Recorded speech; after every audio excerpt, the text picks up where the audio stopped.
In this video, I will guide you through how to take full page screenshot in Google Chrome without any extension.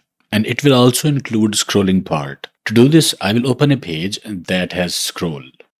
So here is a website that has scroll. We want to take full page screenshot. So right click at the page and select inspect option. Pressing Ctrl-Shift-I keys will also open this interface. You can also bring up this interface by clicking three dots and then going to More Tools and clicking Developer Tools. From here, press Ctrl-Shift-P. It will open a Run dialog. Type Screenshot. Select Capture Full Size Screenshot. This will generate full page screenshot and download it.